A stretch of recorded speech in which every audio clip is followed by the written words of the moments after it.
This console table, it's such an amazing piece of craftsmanship. It's really interesting to see the level of work that's been done in the past. The aim of the conservation and restoration of the piece was to firstly stabilise it.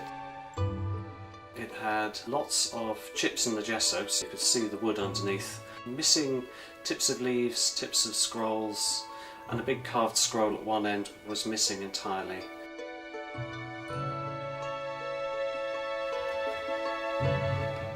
It's a typical mid-18th century style of furniture called rococo, so lots of asymmetry, but overall it is symmetrical, but one end isn't identical to the other.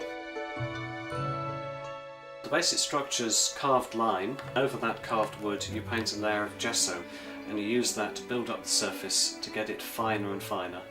You do final carving and shaping in the gesso, and then you build up the surface still further with yellow clay. It's all about building up the surface so that it's more and more perfect, finer and finer, and then when the gold leaf goes on it will just look like polished metal. There have been a lot of repairs, probably 100, something like that. There's a lot of them.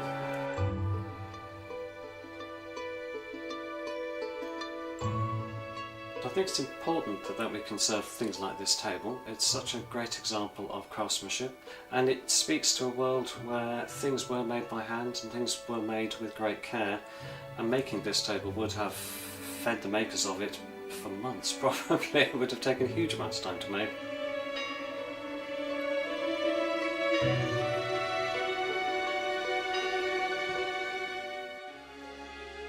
After the gilding is finished, we take it back to Beningbrough,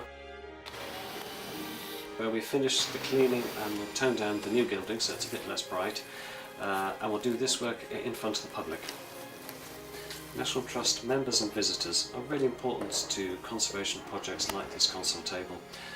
Without them and their support, the National Trust wouldn't be able to undertake work like this, and this is everybody's heritage, so it's really important that it is done, that the work is done, and that it is accessible.